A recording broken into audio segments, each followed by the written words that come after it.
Thank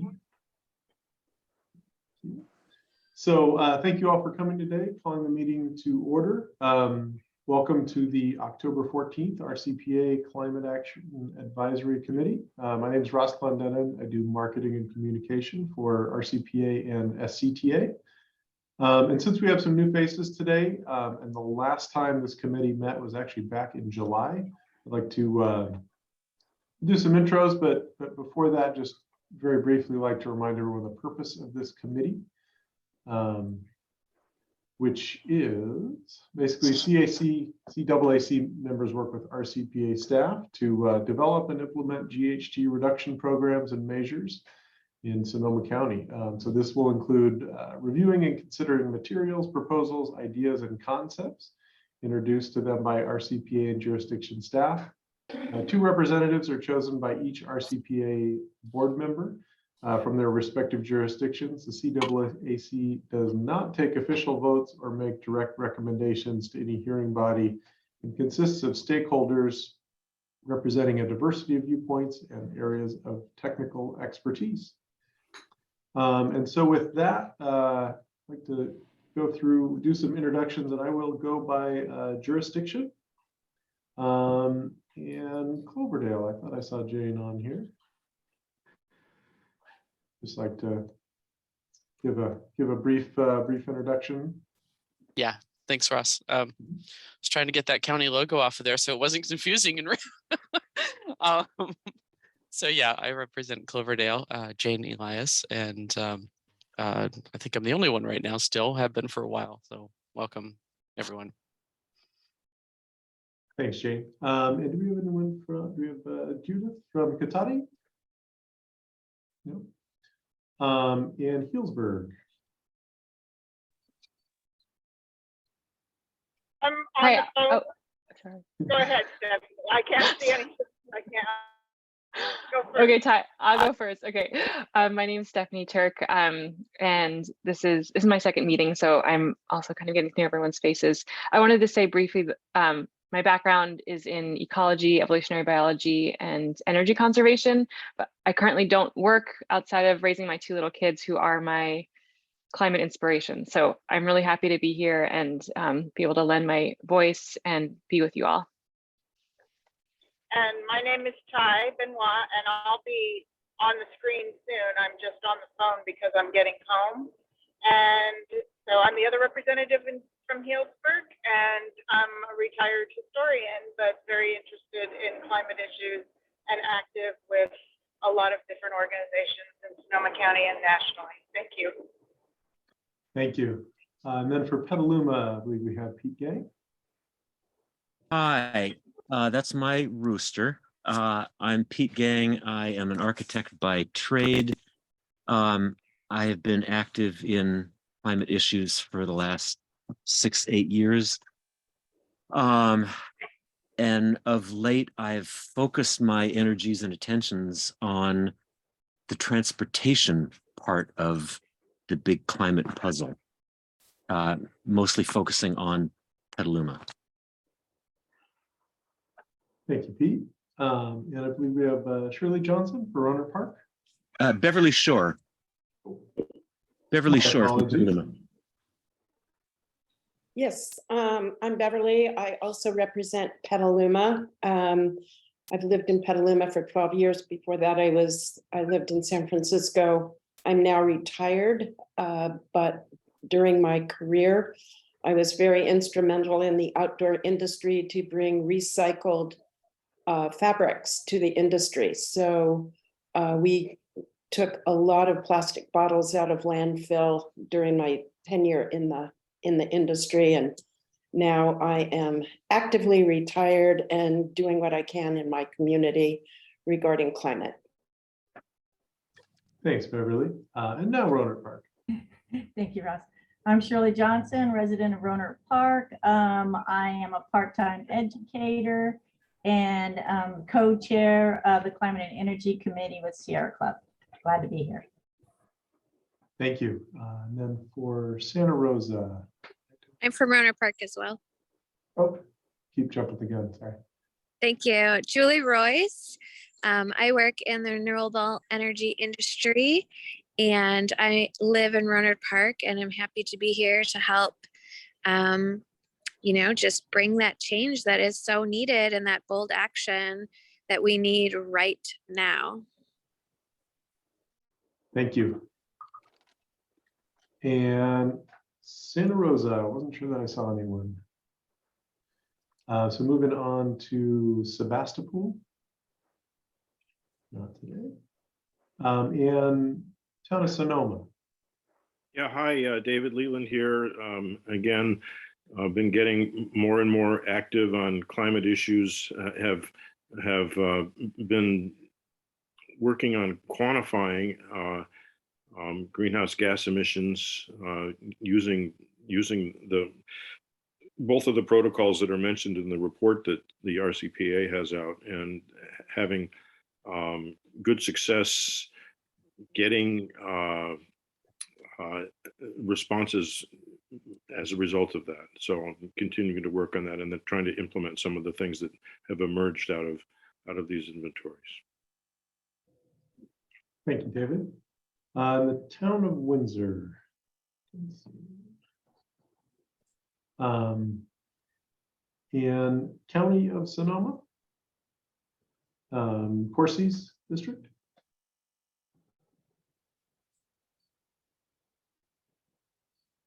I know there's two of us. I can't see who all's on, but should I go? Go for it. Okay. Yeah, thanks for the opportunity. I'm Tyler Sylvie. I'm new. This is my first meeting. I'm a former journalist, current communications professional working for the Marin Water District.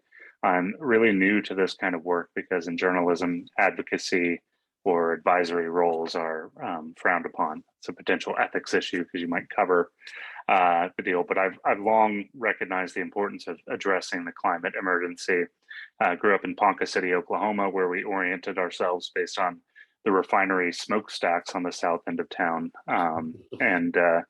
As editor of the Petaluma Argus Courier before my current job, I made climate change one of three key pillars of our coverage, along with diversity, equity, inclusion, and quality of life. As a communication specialist with Marin Water, I'm definitely becoming more aware of the role climate change plays in our lives, importance of living sustainably and resiliently as well. And really honored to be here with all the folks who have been doing this work for a long time. Hope to learn a lot. Thank you, Tyler. And then County of Sonoma, District 2. I think that would be me. Can you hear me okay? Yep. Oh, yes. Okay, well, Tyler's welcome to the other side. Good to have you here. Jake McKenzie, I apologize for missing the last couple of meetings, but my communication links are much better now. I was actually one of the people who founded RCPA back at the beginning of this century and was its first chair. So I come from a very strong background in this area, attended 2 COPs in Poznan and Copenhagen at the end of the first decade, and still actively interested and involved despite not being in elected office. Good to be here. Thank you, Jake. And then we have District 5. We've Carrie. Hi, everybody. My name is Carrie Fugit, she, her. I work at Daily Acts as a Leadership Institute programs manager. I manage our fellowship, our 10-month fellowship program and our 6-month Petaluma Equitable Climate Action Coalition. My heart and soul are really focused on environmental justice, climate justice, and centering equity in how we advance climate solutions. And I am continue to be honored to be on this body with you all and grateful for the work. Excellent. Thank you, Carrie. So Drew, do we have any public comment on items not on the agenda? Well, first, I just want to note under introductions that we do not have a quorum yet. Quorum for the CAAC is at 12 members and we currently have 11. However, we can continue with the meeting as a committee of the whole, just with no action items, cannot act on anything, which is fine because we only have the minutes, so I'll bring them back in January. So to move on to item 2, public comment, I did not receive any pre-submitted public comments. And I don't see any members of the public here either. Excellent. Thank you, Drew. In that case, we will move to the RCPA GHG inventory presentation. And I believe BC CAPS is going to be presenting. Very good. Thank you, Ross. And are you able to share the presentation? Would you like me to do that?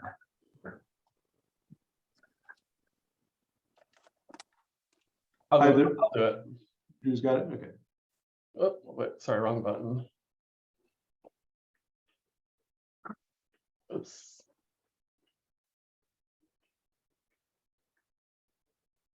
Sorry, it's loading.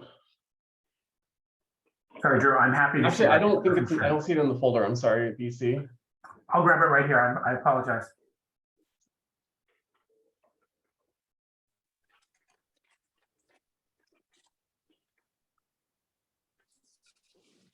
You should be able to share. I do have that setting for you. Okay. Is everybody able to see that? Yes. Okay, Yes. great. So welcome everyone. My name is BC Caps. I am the climate change program specialist here with RCPA. And we have just wrapped up our community-wide greenhouse gas inventory, which RCPA completes approximately every 2 to 3 years. And this is an inventory. This is now our 5th set of inventory results. So we now have 30 years of climate data stretching from 1990 to 2020 that we can analyze, that we're in the process of analyzing and kind of looking for trends as a way to kind of move forward our climate protection work across a number of different sectors. So I'm going to, okay, let's apologize for just one more second. Okay. So let's see, brief introduction here. This is a shortened presentation of what I presented to the our RCPA board on the 11th of this month. So this is what I've done is I've tried to include the highlights, but I have cut out some of the slides just in the interest of time today so that we can hopefully have a little bit more time for questions and discussion. In general, I wanted to walk through briefly an overview of our inventory. Wanted to talk about our 5 different major emissions sectors, and then touch a little bit on local jurisdictions. I have removed some of these slides, as I just mentioned. A link to the full presentation, the full report, the full presentation, and a recording of the presentation to the board is actually included as part of the agenda packet. So for more information, all those links are there. So briefly, I wanted to start by just talking about the efforts that RCPA has undertaken over the course of the last number of years. And our work on doing greenhouse gas inventories really began with work that was done in, really done in 2012, and it was looking at the 2010, it was actually completed in 2016. And it was looking at setting a 2010 baseline and then going back to a 1990 backcast. And those kind of make up the historical grounding of what a lot of our other inventory numbers are based upon. Those updates were then in that original Climate Action 2020 plan. In the upper left-hand corner, you'll see the goals that were set and adopted by RCPA to attempt goals that were for 2020, and that was the main one that we were aiming for was 25% below our 1990 emissions levels by the year 2020. So this was the inventory report where we got to look to see if we met those goals. Our inventory was then updated in 2018 using 2015 numbers, updated again in 2020 with 2018 numbers, and now I've just completed the analysis in 2022 that uses 2020 numbers. In the course of the last year, The RCPA board has also adopted, strengthened our climate emissions goals for the county. And so in addition to the 2020 goals that had been set, as part of our climate mobilization strategy, we're also looking to bring the county to be carbon neutral by the year 2030. And that would be done, our goal is to do that using an 80% reduction below 1990 levels by 2030, and then to increase our sequestration efforts across the county to really make up that remaining 20% of emissions so that we can have something equivalent to a net zero emissions profile going into 2030. So this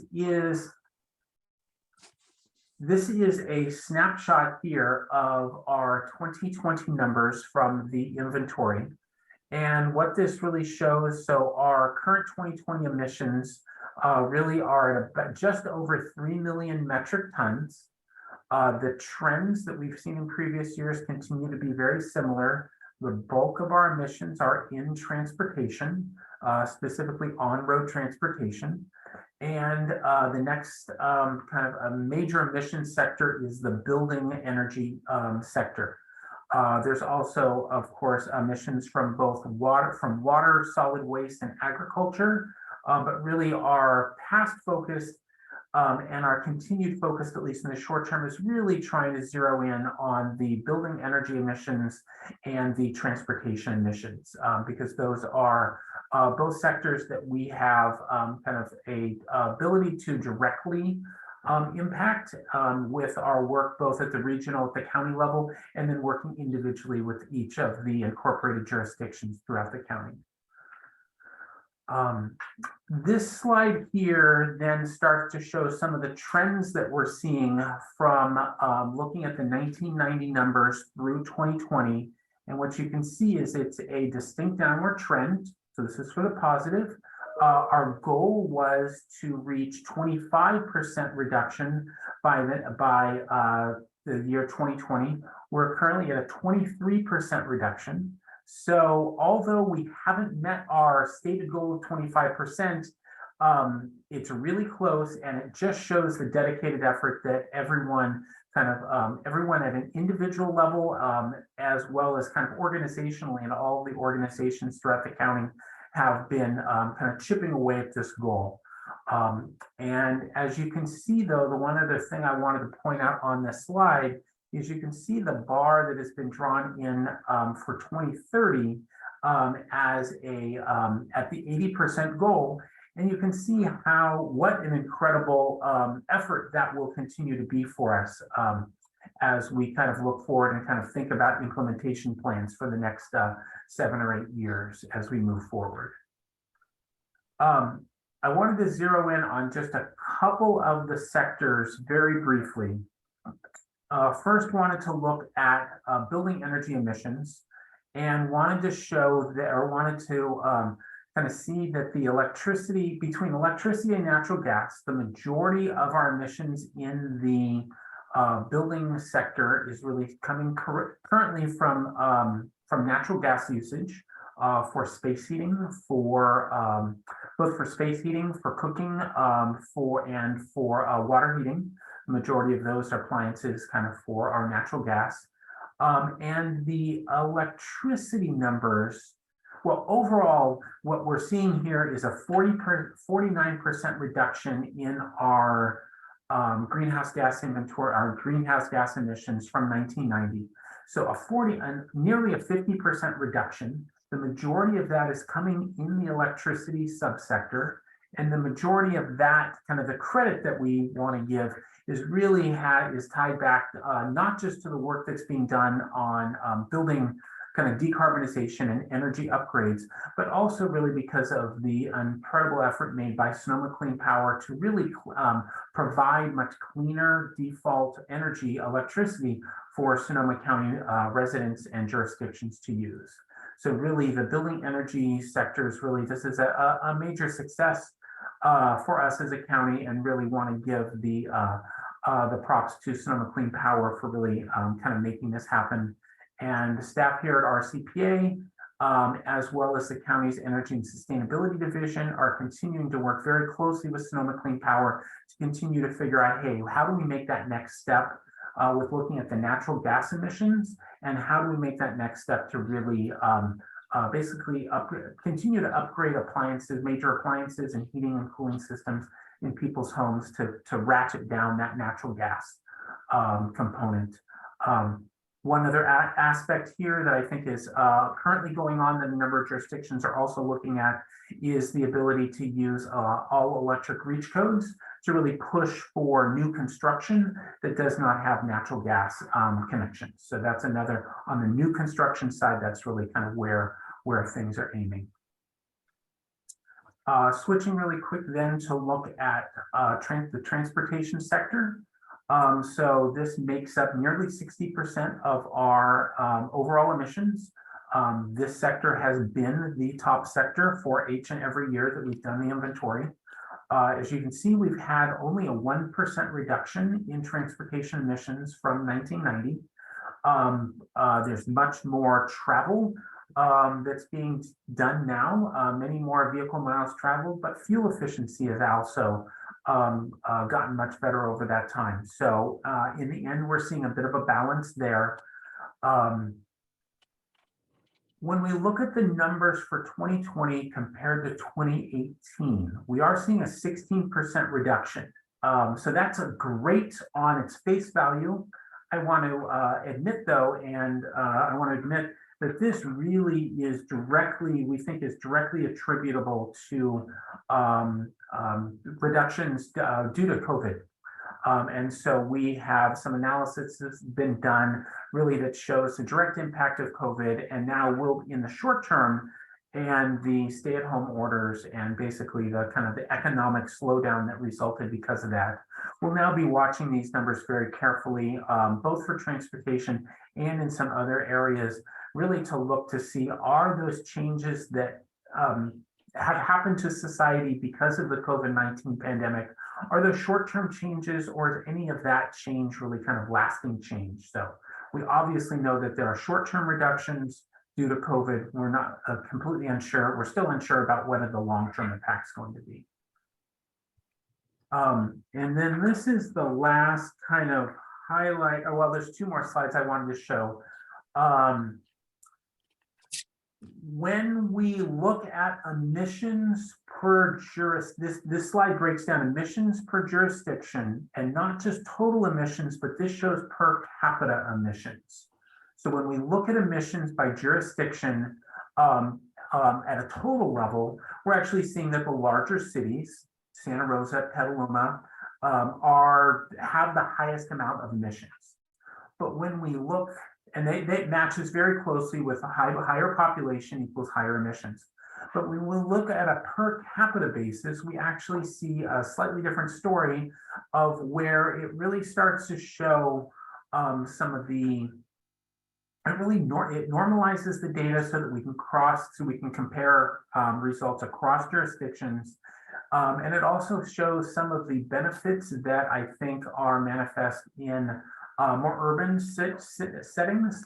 We're thinking about the kind of efficiencies that have to do with transportation and with other systems that really, that when one gets a little bit lower population density or a little bit further from the urban core, some of those emissions levels go up just because you need to drive farther, or there's other, other inefficiencies. So it's not necessarily to cast a disparaging light on any jurisdiction, but I think this is one of the methods that we're going to attempt to use moving forward to really kind of say, hey, have your emissions in each jurisdiction gone down in total, and have they gone down per capita, and trying to track those both kind of together, kind of individually and collectively across the full suite of jurisdictions. And then the last slide I wanted to show before taking some questions is really, these are some of the key findings, and I think I've mentioned all of these throughout. Our emissions have reduced from nearly 23% since 1990. Our building emissions have reduced 49%. That's really from attributable to Sonoma Clean Power. I did not show this on one of the slides, but our solid waste emissions have decreased by 50% between 1990. that is responsible. The two things we believe are responsible there are the work being done by Zero Waste Sonoma, as well as a number of state initiatives and regulations, that legislation that has been proposed to really look at organics in the waste stream. The organic component of the waste stream converts to methane, and that becomes the major component out of solid waste that results in greenhouse gas emissions. So all of that work that's been done the last few years on organic waste, getting organic waste out of the waste stream is really showing its benefits. Transportation continues to be the toughest nut to crack, as the largest emission sector and the toughest nut to crack. We're unsure about the long-term impacts of COVID.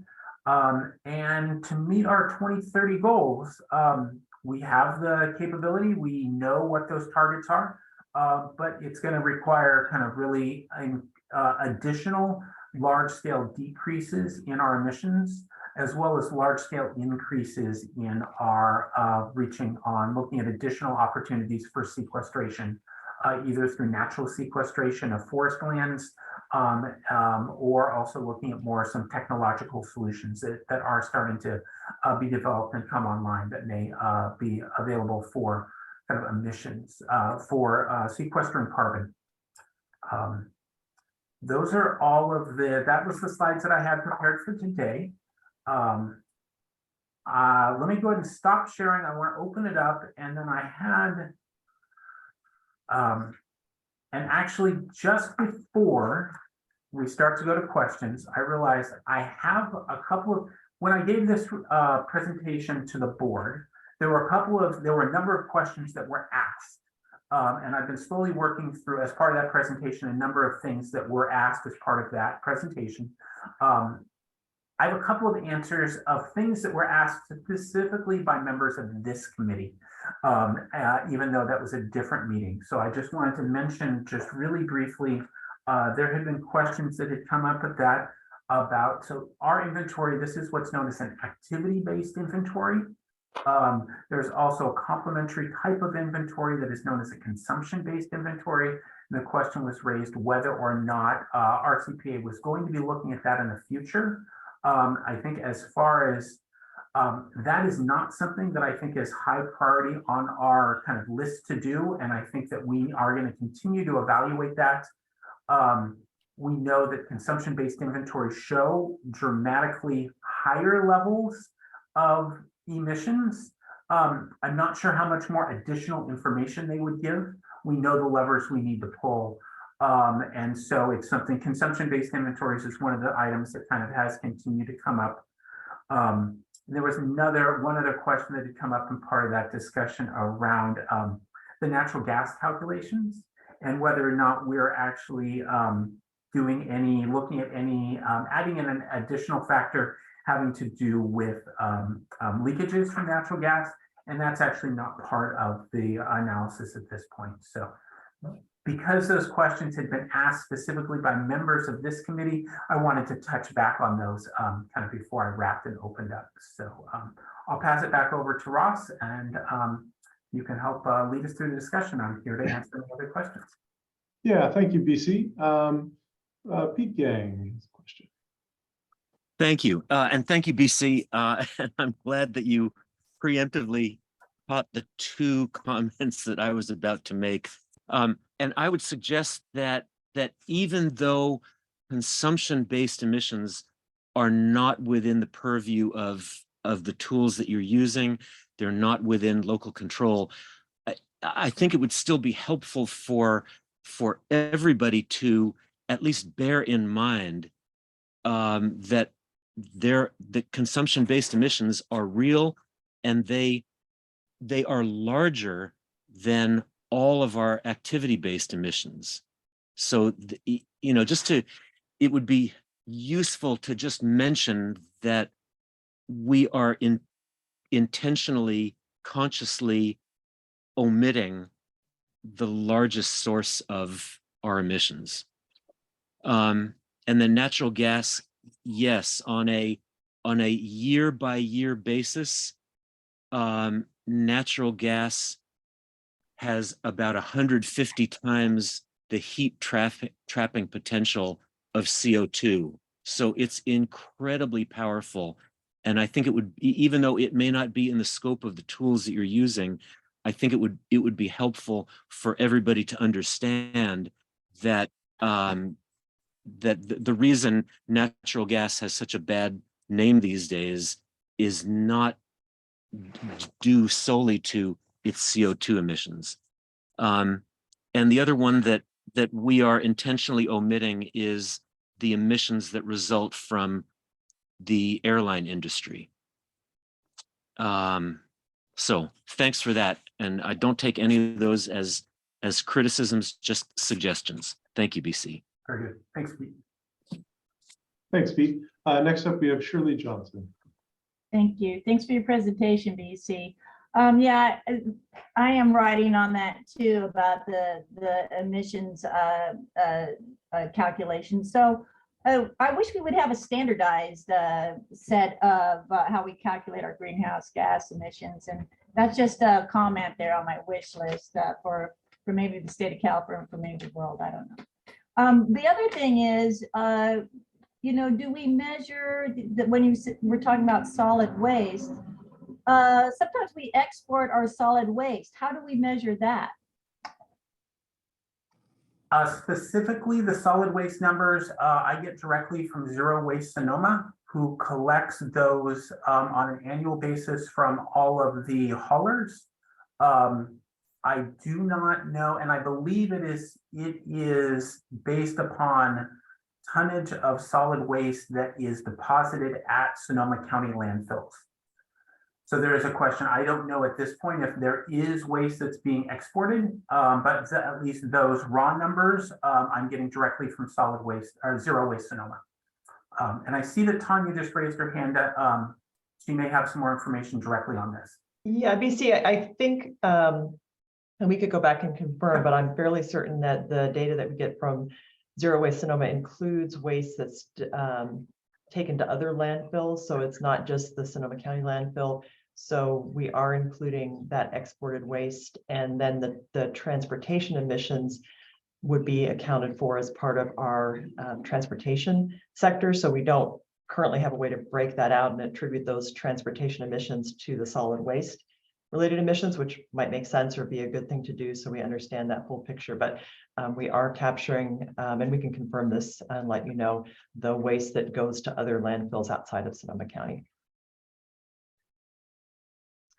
Thank you, Tanya. Next up, we have David Leland.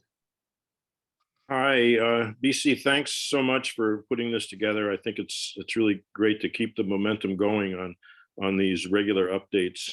And I really like the per capita analysis. I think that's really helpful and illuminating. And so good on you for that. I had a few comments to start with on the consumption-based inventory. The report talks about some overlap between, it quotes some numbers about what the consumption-based inventory might show as a total versus this analysis, but it suggests that there's some overlap, some double counting. I don't know if there's any way to constrain that in the report, you know, to try to quantify it. Otherwise, it just is sort of hanging out there. But I think that I think you've heard the point from several of us now that acknowledging that, which you've done, and also having kind of a good number for that would be very useful. And I think that there are things that this group or the county could be doing to address that scope 3. It would be more educational. It wouldn't be, you know, policy per se, but I don't think we should drop that and just say, well, we can't do anything about it. So that's one comment. And on the natural gas, I didn't see any mention in the presentation or in the report of propane. And propane is used by, I don't know what percentage of the county, but it's probably not vanishingly small. It could be up to 5% or something versus natural gas if you count all of the rural users of that. And I would encourage at least a mention of how propane was handled. If it's not included, I mean, say that. But I think there might be some ways to, you know, to at least get a handle on that. And I think that would be the best thing to do, would be have something that, you know, that says there is a contribution. It's not huge, but we're aware of it. And at this point, I don't even see that there's an awareness that's indicated in the report. I can reply just quickly. So propane is included, even though it's probably not mentioned specifically. It is included in the cryptic subsector of stationary sources. Okay. We basically use an average of propane use. I believe we use, it is included even though it's a bit buried. So that's a great suggestion though, that is something though that I can pull out and make a specific reference to, and actually kind of, we do have a quantified number that we could Okay, kind of have. that would be great. I think that would be a big improvement. And then the third was just an observation as I was looking through the material, that one of the interesting consequences of electrification of transportation is that the transportation number is going to go down by a lot, but the building energy use number is going to go up by a much smaller percentage as people charge their cars using electricity at home. So that's just not something I had thought about before, but I thought it was an interesting thing that's going to happen as the transportation electrifies. That's it. Thanks. Thank you, David. Tyra. Yeah, hi, everyone. Again, my apologies for not being able to tune into the video immediately. I, again, want to thank, just like everyone else, thank RCPA for what they're doing and BC for the presentation. But I also want to reinforce exactly what Pete and others have said, that it's really important to educate our community about consumption-based emissions. As you saw, Healdsburg has won the prize for being the highest per capita, and also our building energy emissions went up when no one else's did. So it's important when we go out to the community to be able to explain those things. For instance, I just did a presentation last week to Rotary in Healdsburg, and it was about children and the climate crisis. And when we put these pieces of information out there about how the emissions are going down, it's great, but it might give those people who are not as concerned the feeling that, oh, well, we're taking care of this, it's going down. And that's why it's so important to educate and keep up that awareness, in my opinion. And then also, I know it's really difficult, but having some sort of basic information sheet that we as ambassadors for RCPA could give to the community that explains the process. And I don't know whether that's even possible. I don't know. It's a very, but I get questions about that all the time. And so maybe even devoting a part of one of our meetings to talking about how we compute that, so that I'm more educated in all of these issues when I go out and talk to organizations. So again, thank you, and let's keep going. Those are great suggestions. Thank you for those. Thank you, Tyra. Next we have Stephanie Turk. Hi all, greetings from the largest per capita consumption city. Ty and I talk about this a lot, and we're trying to do better in the ways that we can. So we do, even though that's not a personal affront, I know Healdsburg has a lot of work to do. So something that I thought of in transportation, and something also that Pete mentioned, is air travel. And I was wondering, BC, if you could explain how our airport usage was included in these numbers, because I know it's not consumption based, so we're not asking, like, surveying our citizens, how many flights did you take this year or anything like that, but are we counting actual flights in? And then are those, like, does our tourism industry, like, is that why we're like, where are those people going, and which city, like, how, or is it just because of the airport's in, I think, in Windsor, or isn't technically in Santa Rosa? I'm not really sure exactly where the border is there. But what, who's accounting for those? I just wanted to say, before I became radicalized to the climate emergency, I was working a short job for the wine growers of Dry Creek Valley, and they had just won a 3-year grant from the state of California to encourage people to fly into Santa Rosa Airport and then drive up to Dry Creek Valley. And I was like, this is great. Let's get more people to come to visit our wineries. And then I started thinking, wait, I cannot work for this cause. Like, I don't want to encourage people to fly in and out of Santa Rosa Airport. Like, anyway, that's just what's going on in the background with tourism. So just thinking about the airport, I'd love to know if that was included. Very briefly, the actual emissions having to do with air flights is not included. That has never been kind of part of the standard ECLI protocol that we followed. What is included are things having to do with energy used on their buildings, emissions from all of their what's known as GSE ground service equipment. So it's their operational, but as far as actual airline emissions, those have not been included in this report and have not been in the past. It has been mentioned to me that there is possibly some new guidance from ICLEI as part of this protocol that shows how those numbers, if they're not included as part of the official inventory, how they can be presented as off to the side as for a more complete picture. So that's something that is it's currently on my list for thinking about the future inventories and how we may be able to include that. Thank you. Carrie?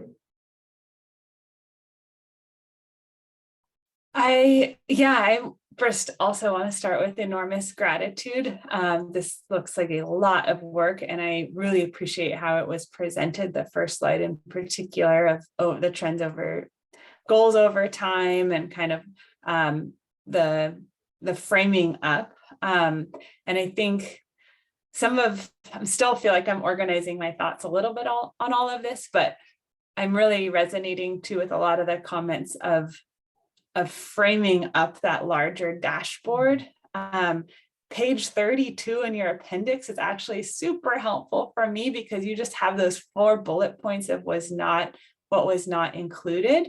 And I think to Tyra's point, I totally agree. I feel like something at the beginning to help people frame up these concepts of like, we've got 3 buckets, right? We've got consumption-based, we've got, in my head, at least, consumption-based, activity-based, and air travel. But I know there were other things that were not included too, industrial and commercial stationary sources. I don't even know what that is. So as somebody, trying to engage in this work and communicate it to others, it would be very helpful to have that big picture and say, this is the agency that is really focused on activity. And this is what you can do to engage in that.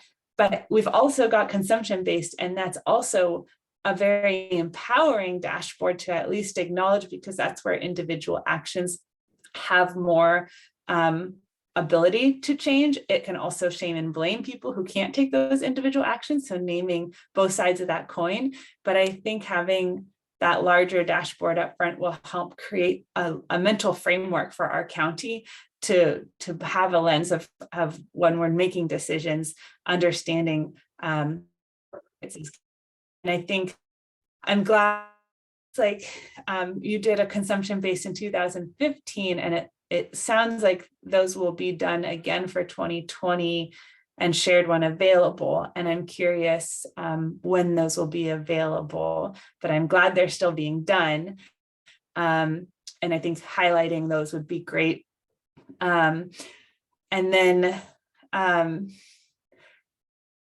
2 other points of I noticed that the sequestration is also not included or omitted, the carbon sinks through biological sequestration, and knowing that's 20% of our 2030 goal, it seems like we need a baseline. And I'm super curious if they were omitted from this, when and how are we creating that baseline so that we can do this type of inventory report in trying to hit that 20% goal by 2030. It seems like that baseline is needed, and who and how are we calculating that? And then lastly, I know that I'm really loving the per capita data and really appreciate that. And it's interesting though, like trying to think about why that might be.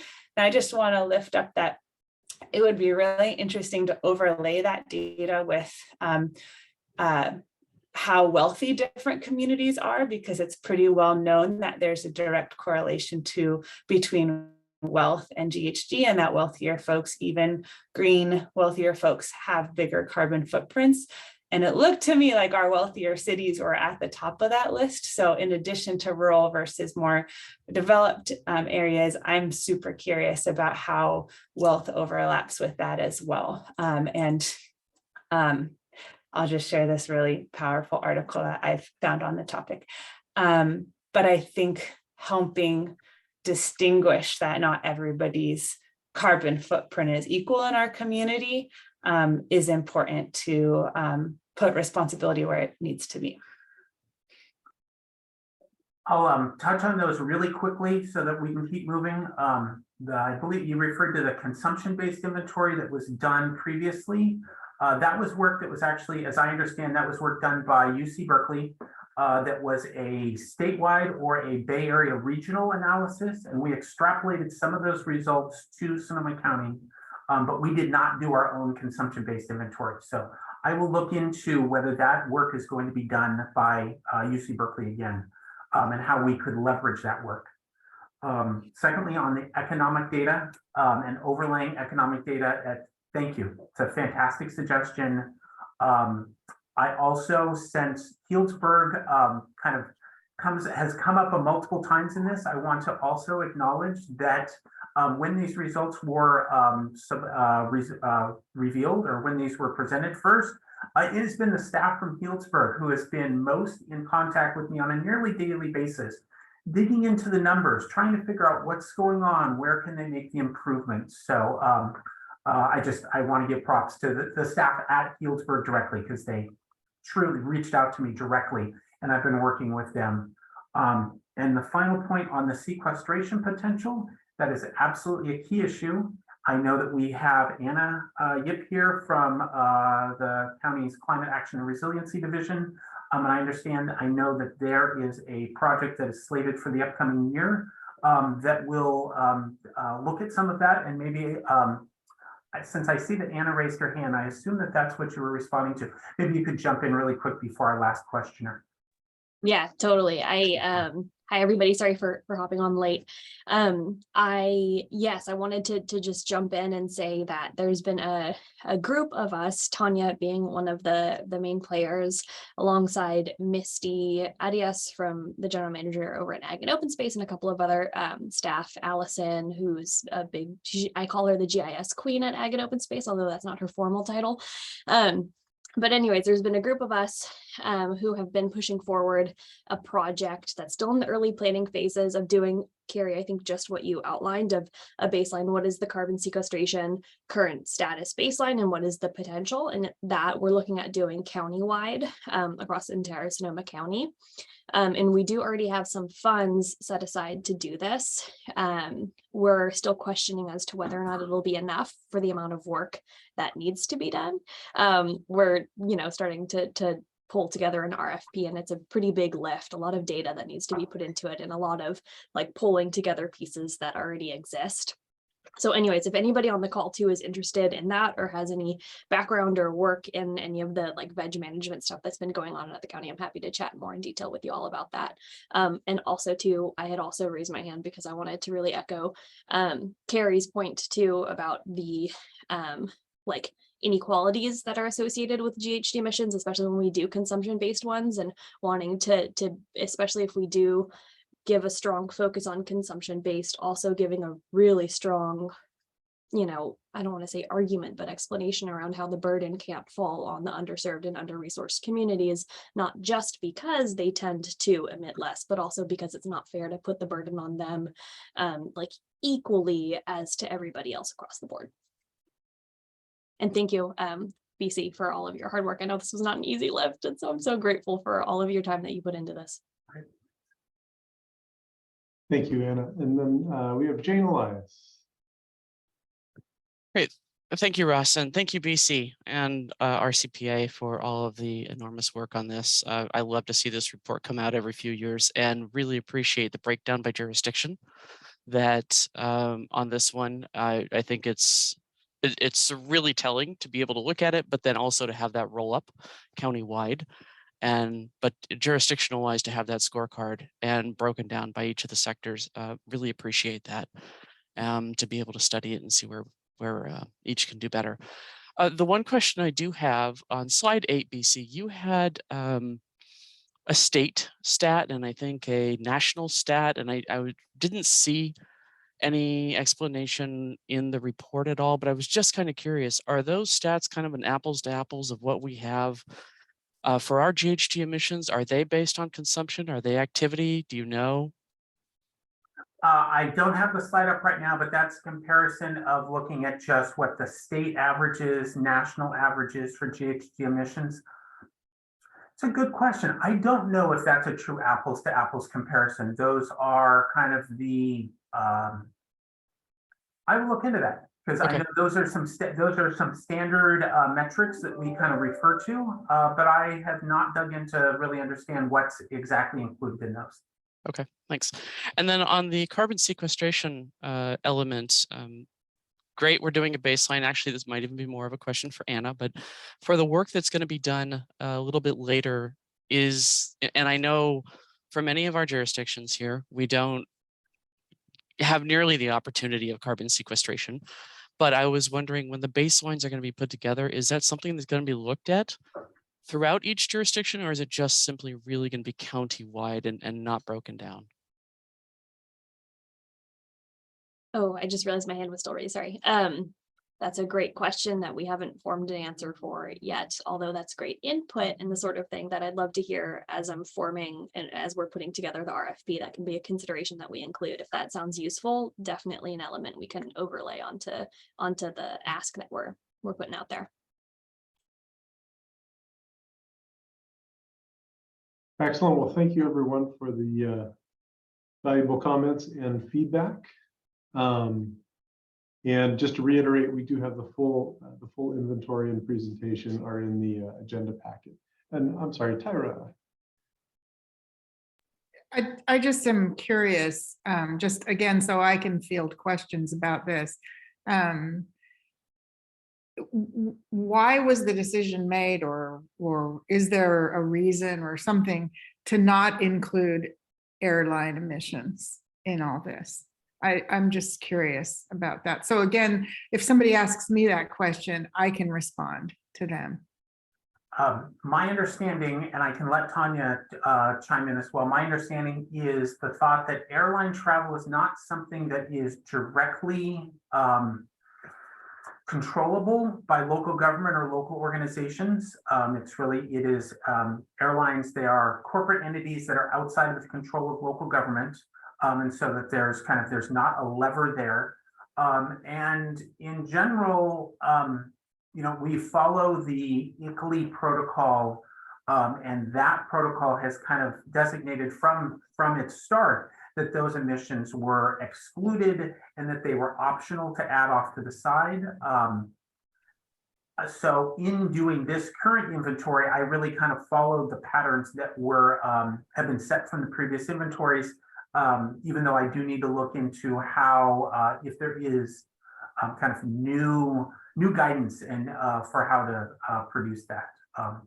Tanya, because you've been involved with the last several inventories, I think you might have. Yeah, no, I think you're spot on, BC. And I think in addition, as we've looked at the ICLEI protocol and the calculations that would be needed to create such an inventory or to include the airline travel, we haven't had access to the data to actually do that analysis. And it's not that it's impossible to do, but we would need to get a fair amount of data in order to calculate, at least estimate on a rational basis, like where are people flying in from and the volume of travel, et cetera. So just to say that there would be additional work required, and we haven't had the resources to do that. But I would also say that this continues to come up from the community and from this committee. I think we had a similar discussion when I presented the 2018 inventory.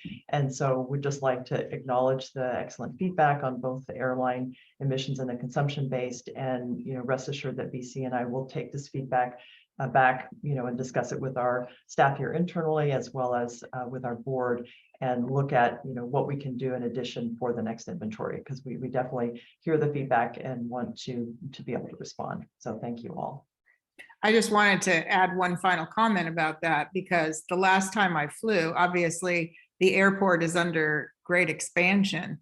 And as we were coming back to Santa Rosa, there weren't enough gates. And so the plane had to sit on the tarmac for an hour and a half waiting for a gate to open. And I started thinking about the idling that goes on with our automobiles. And I'm wondering how many emissions came out of that plane while we were just stuck inside waiting to get to the gate. So yeah, that's just a personal experience. So. Thank you, Tyra. Jade, did you have one more comment on this? I do, yeah, just about the airports. And I think Tanya kind of mentioned it, but it's a big sticky wicket, just simply because of the destinations and the origins of flights and all the greenhouse gases. If it's just going to be from fuels and what have you. But we also, I mean, there is STS, but there are, several small airports throughout the county as well. And obviously not nearly the amount of volume, but Petaluma is taking in FedEx flights daily. And then of course, we've got Cloverdale, Healdsburg, I think, other airports. So I recognize it is a big, hairy beast to try and tackle the airline emissions. And thank you for your work and looking at this and continually trying to assess how we can address it. Thanks, Jane. We'll take Carrie, and then I think we'll move on. Go ahead, Carrie. I'll give it super short, but I think in this lens, anything to expand what's on page 7, the emissions profile. I think all of this information as to why things weren't included is so invaluable. And I'm not seeing that in there, just that what's not included and moving on. And I think the why is really essential. Acknowledging we can't include it right now, but some sort of image or graphic to Tyra's point of how are we communicating this to the public, to be like a graphic of like, these are the main things. This is what this report looks at and why. This is what's not included in this report and why, and then moving on, because the why would mitigate a lot, I think would be really valuable to expand on. Excellent. Thank you again, Carrie. Thank you. All right, thank you all. Next, I'm going to move to a brief update on funding for climate change activities, which have been happening a fair amount since the last CAAC meeting. So I'm going to give a brief update on that. And Drew, I will attempt to share my screen.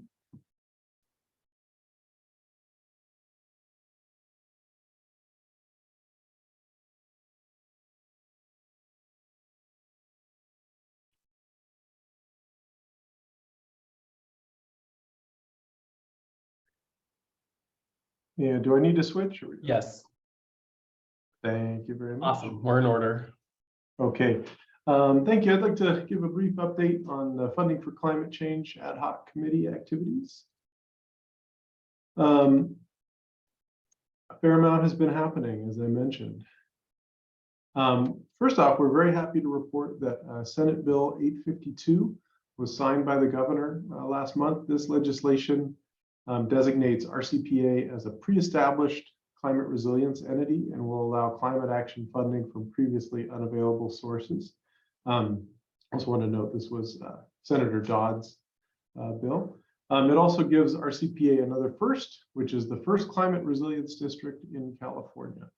That is built into the language of the bill. Next up, the Strategic Growth Council Regional Climate Collaboratives Grant. This grant program is intended to help under-resourced communities enable cross-sectoral partners to deepen their relationships and develop processes, plans, and projects that will drive and sustain climate action. RCC seeks to strengthen local coordination, leadership, knowledge, and skills with a focus on increasing access to funding resources for project planning and implementation. So RCPA submitted an application for this grant in partnership with Daily Acts. The grant award decisions will be made in December. If awarded, we expect to begin work with partners in spring 2023. And these funds can potentially help with funding for climate change efforts and other RCPA activities. We really want to give a special thanks to Daily Acts for doing a lot of the work on this effort. And then the Revenue Measure Committee. So this has been a big part of the efforts funding for climate recently. So progress continues on defining the structure of the Revenue Measure Committee to drive funding for climate change activities going forward. So local climate and environmental justice leaders have helped shape the new committee structure, and RCPA staff is implementing changes based on feedback from environmental justice leaders. At a meeting, actually yesterday we got some feedback, and then we had a larger previous meeting. This is in progress, but really try to use the feedback we're getting. This is a visual outline of the committee structure. There may be some changes that happen, but this gives you an idea of what we're looking at. One of the main changes that was made initially was to make sure that environmental justice advisor input is integral to the initial work and not just an afterthought. As is shown, leads and staff support personnel for the committees have been selected, but we would like to invite members of the CAAC to participate on each of these program committees.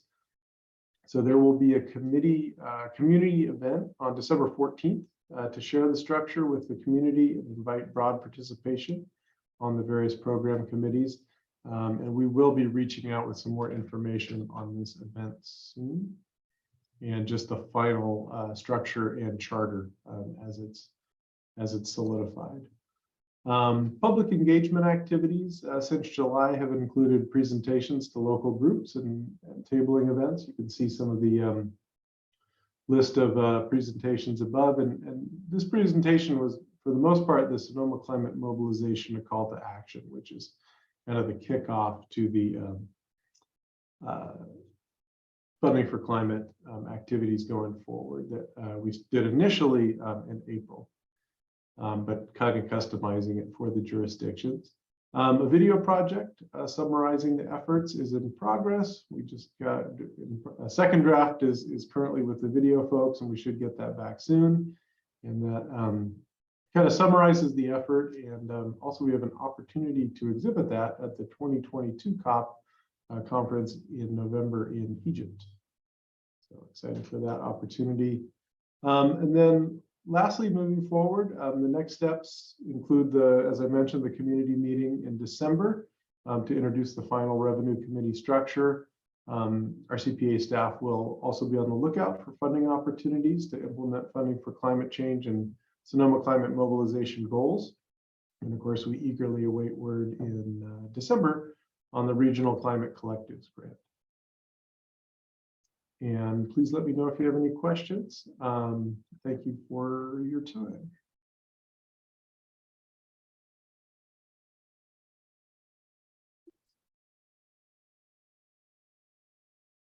All right.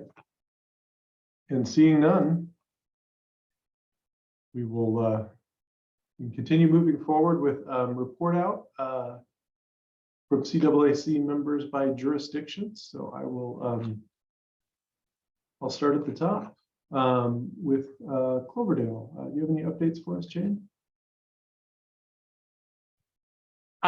Since this last meeting, yeah, the consideration for gas station moratorium for any new gas stations was discussed in the Planning and Sustainability Subcommittee. It went to City Council on September 28th with some rather robust discussion.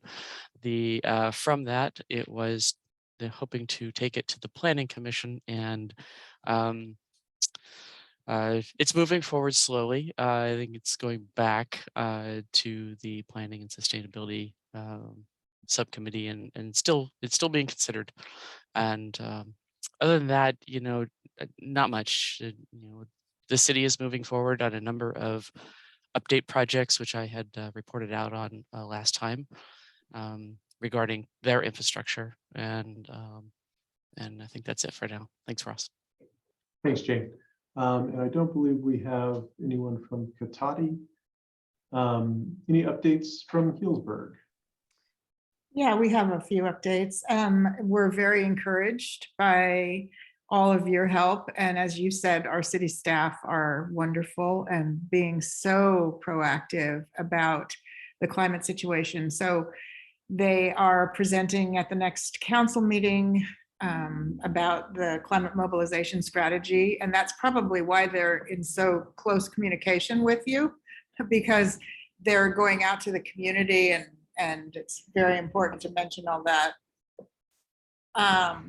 And so unfortunately, we were unable to significantly change our reach code. But again, Ariel Kelly, the representative that we have on the RCPA, is absolutely working hard, and we're hoping that there'll be some others that will join her. If you're hearing anything, it's not an earthquake. There's some heavy equipment going on, doing some excavating next door. I don't know if you can hear that, or if you see the picture behind me change. Anyway, we're grateful for all your help. It's really made a difference. So thank you. And I know Stephanie wants to make a couple of comments as well. Yeah, so I don't know if you all know, but we were unable to, we have been so far unable to get that gas station ban in front of our council, but we're going to keep trying. And in a similar vein, it's something that I thought could use county-wide attention, and maybe you all have thought of it in your own areas, or maybe this is something that RCPA could help us with. But I'm noticing in my own climate discussion group and in my own just like walks around my town, how much people are idling in their cars. And this is something, as a parent who does school drop off and pick up every day, it's like, it blows the mind how many people are sitting in their cars, sometimes with their windows down in perfectly temperate air, with the car running. And it also happens a lot in our tourism industry with professional drivers going to a winery, dropping off their customers and sitting in the car idling for 30, 45 minutes. So I don't know if there's anything that we can do as a county to kind of, I know there's some different, I've looked up what different cities across the country have done, and there's some that are commercial truck vans, but I'm thinking passenger vans or passenger vehicles are also really important. And there's, after 10 seconds, it doesn't behoove you to keep your car on at all. Like the engine doesn't need to be on. There's no loss of, for turnover or anything like that. So I'm wondering if we can do something, get some language that we can use to put in front of our decision makers and also our public, and how we can change minds about this. I think it's a huge thing that's happening. And as we saw from BC's report, transportation is off the chart and it's hardly even coming down. So if anything we can do, I think would be great. Thank you very much, Stephanie. Any updates for Petaluma? Bev, I'll just jump in because Stephanie, you touched a real raw nerve. Vehicle idling has been one of my pet peeves for years. And I've talked about a vehicle idling ordinance with a couple of electeds in Petaluma and other jurisdictions. And I've only met with hesitation. But I would suggest the idea of a vehicle idling advisory, just having jurisdictions put out the advice to motorists to turn off their engines when they don't need it. to me, it may account for a very small percentage of our overall emissions, but it helps to get at how people think, helps to change the mindset. So I think it has a power out of proportion to the actual emissions. So I just wanted to say that our knuckles are white here in Petaluma, trying to keep up with everything that's going on. I don't know if this was mentioned. I apologize for having missed 2 meetings, but I think it was in January of this year, Petaluma City Council, I think, was the first jurisdiction in Sonoma County to pass a Vision Zero resolution. And that's had some follow-on repercussions in a positive way. At the beginning of August, I was part of a group that brought an AIA Sustainable Design Assessment team to Petaluma to help us figure out how to transition from our current sprawl model of development to a complete neighborhood, complete streets model. And they did a presentation to City Council on August 8th. We are awaiting their final report, but they had some pretty far-reaching recommendations. And I think this topic is one of the big topics that has broad relevance countywide, statewide, across the country. October 10th, this past Monday, City Council meeting. It was another crosstown connector workshop. 5 of the 7 City Council members gave direction to staff to put a stake through the heart of the Rainier Crosstown connector.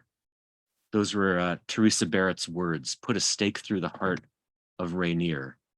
And those 5 members recommended instead extending Rainier Avenue as a multi-use path for bikes, pedestrians, active transportation, possibly emergency vehicles. And they gave a green light to the Caulfield connector. We're in the process of updating our general plan, of which the housing element is a part, and also to be a part of the new general plan is a climate action and adaptation plan to be based largely on the climate emergency framework that our Climate Action Commission produced last year. We're also working on an active transportation plan, which is an update to our bike ped plan. There's more, but I think I probably ought to leave it at that. That's why I'm saying our knuckles are white, trying to keep up with all of these moving parts, which are all moving in a very positive direction, but making sure that all these efforts are coordinated is a bit of a challenge. Bev, what did I leave out? No, you did a great job, Pete, and I was hoping you would get to that active transportation because it not only Rainier, but we have the McDowell road diet, where we're trying to add bike lanes to basically a commercial trunk route, and we're going to have in my neighborhood another conversation about that very thing, because we have so few roads that actually cross the river railroad tracks and the highway, that neighborhoods end up being trunk routes for major, 18-wheelers. So this whole notion of how we can encourage active transportation to get people out of their cars, but to do it in a really safe, healthy way, and still allow the commerce that wants to happen here. So I think you've touched on it well, and the problems are huge, and we continue to work at them. Thank you, Beverly. Moving to Rohnert Park, any updates? I'll let Julie go first if she usually is good about it. Sure. Julie, okay, thank you. Yep, I'm here. Thank you. Just a few updates from Rohnert Park. We installed and had a ribbon cutting for our first roundabout in the whole city. We are also looking to complete like a complete streets type street sidewalk bike path with you know, some green in there in one of the oldest sections of Roner Park. The work on our creeks are continuing, as well as the updates to the general plan. The focus has been, you could tell the focus on climate is there in Roner Park, but it is kind of working in the background currently with other issues taking more of the highlight or center stage. And I just want to kind of touch on and encourage that with the election coming up in November, climate is rightfully a very important topic. So please continue to and encourage others to ask our elected officials and folks that are running all of these tough questions and spread the word, because we need to make sure that we have very climate centric focused action, you know, change makers in those elected positions. Thank you. Thank you, Julie. And I'd like to add a big shout out to the Roanoke Park Bicycle Pedestrian Advisory Committee for really keeping our bicycles and our pedestrian pathways, you know, upgraded and safe. And their laundry list is huge, and kudos to them. Thank you both. I don't believe we have representatives from Santa Rosa or Sebastopol today, so we will go to the town of Sonoma. Any updates, David?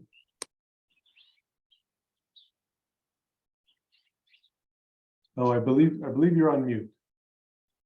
The town of Sonoma passed a climate emergency resolution almost 2 years ago in November of 2020, and is still struggling with forming up a commission, a climate action commission, which was intended to be the mechanism for making recommendations to the city council. And the latest on that was a solicitation for members of the public interested in serving on that commission back in August.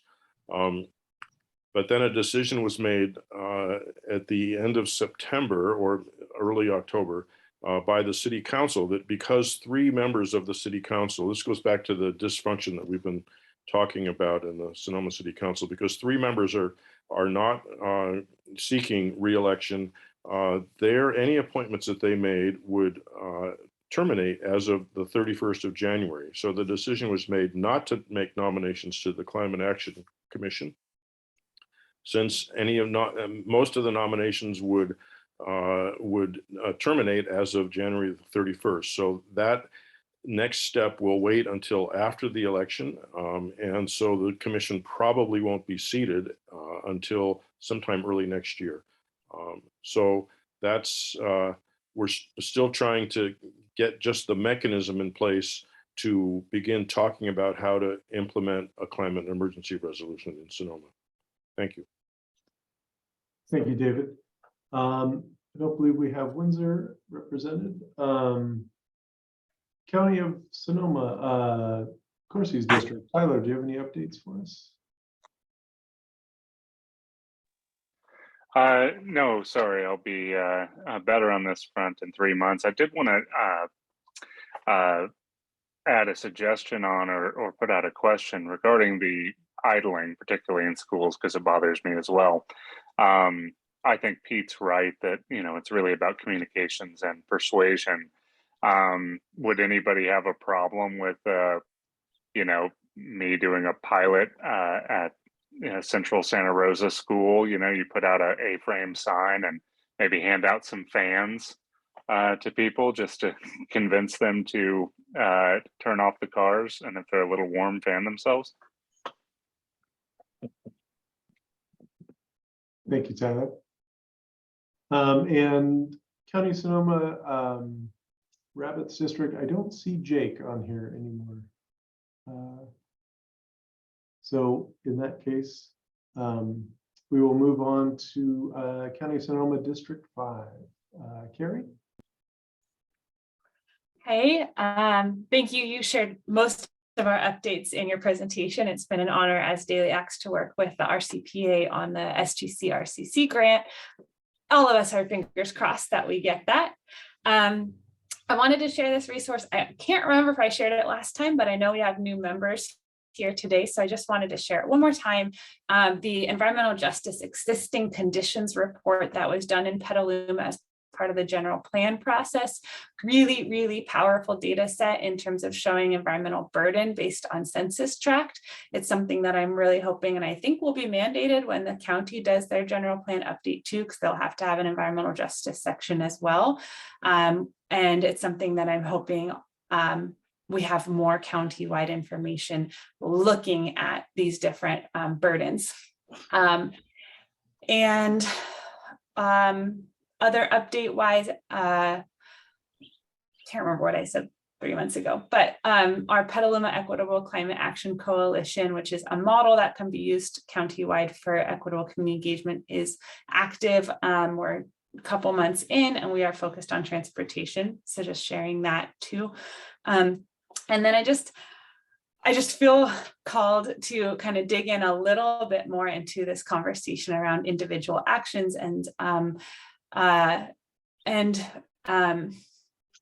I feel like we as a group have a responsibility to add nuance to our generalized solutions because some individuals have a much larger footprint than others. So while I recognize that car idling is a contributor, we also have an enormously wealthy community with a lot of private jets. And if anybody's been following the Taylor Swift issue, we're finally getting some accountability on like folks who use their private jets for 15-minute trips here and there. And I realize that we're not measuring that in Sonoma County, but I think we need to name the gap that we've got a ton of very huge carbon footprint folks. And while we shouldn't idle, we should also make sure that we're aware of like the carbon footprints of our much more wealthy community members. And when we think about, looking at solutions like that, like how do we focus and add nuance on who we're focusing on, who's the larger contributor when we talk about individual actions and not putting more burden on folks who are just trying to get around. I want to note that a Harvard study recently came out that transportation is the single largest determinant of social mobility. So if we make transportation harder for folks, we are directly impacting their social mobility. So I want to make sure that we're putting that burden where folks have that higher carbon footprint. And lastly, on the aviation bit, I think what kind of simmering on the prior conversation, I'm reflecting that I'm seeing the role of RCPA, not just to share what you know, which you do a really good job at doing, but also to highlight what you don't know, because by highlighting what you don't know, you help people outside of the system identify what's needed and where we should focus our actions and what's the highest lever for change. And you can help guide us on the outside of where we need to focus. I think, Anna, your point around the county is also not measuring airport emissions. That's huge. And I think really not hiding that elephant and being like, we're not including that and that's okay, but we're going to make it really clear that we don't know this so that other actors on this scene can identify and help be guided towards what are the biggest gaps that you are all seeing as leaders in this space. Because it would be cool to see like how many private jet users we've got in Sonoma County and have our own little Taylor Swift dashboard. So I will close with that. Thank you, Carrie. And I know we're bumping up against the end here, but Steve, I see you joined the call. Do you have any updates for Santa Rosa, just to finish the updates here? Aside from their passing the no gas station measure, no. Okay, thank you. Just wanted to make sure it gave you an opportunity. I'm sorry to be late. No We had a problem. conflict. Not a problem at all. I know we're getting close to 1 o'clock. BC, do you want to give a brief update on other RCPA activities? Sure, I'll just mention a few things. Obviously, there's been a lot of work done recently on the greenhouse gas inventory. We're also working with jurisdictions, as I've mentioned, to follow up with them about the inventory and look for alignment with their climate action plans or their climate action frameworks. I have also begun investigation into hydrogen as a fuel source for transportation. This has come out of discussions in Roanoke Park and their gas station construction ban. And so I'm doing some research on that. I'm also wrapping up work that we've been doing with a graduate student who's out of the area on tree protection ordinances. And I have our final draft report that I'm just wrapping up this week for review. That's a survey of tree protection efforts throughout all the jurisdictions in the county. Again, looking at that sequestration potential. There's been mention of the Climate Collaboratives program, the grant application that went in. Over the course of the last month, we've hosted our regular members and partners meeting, an EV partnership meeting, and continue to work with Sonoma Clean Power and the county's Energy and Sustainability Division. And the last thing I'll mention is our work through the Bay Area Regional Energy Network, and the Water Upgrade Saves program continues to move forward. There continues to be good progress in with projects moving forward in Cloverdale and in Sebastopol. Those are the two water utilities that have joined the program, and our outreach efforts for that program continue, looking to sign up some more utilities and kind of following up on further water districts here in Sonoma County, as well as looking at water districts in Alameda and Contra Costa County as next possible organizations who could join the Water Upgrade Saves program. So with that, I think that's kind of a quick snapshot of some of the other things we have in play here. Thank you, BC. And then very lastly, in terms of announcements, just the next meeting is going to be in on January 13th for CAAC. So between now and that time, do be on the lookout for any updates in terms of meeting format changes. We're kind of seeing how that's all going to work. We're also working with some of the committees in terms of redefining vacancies. And so we may be making some updates that we apply to all. So I will be in contact and we'll send anything out as that occurs.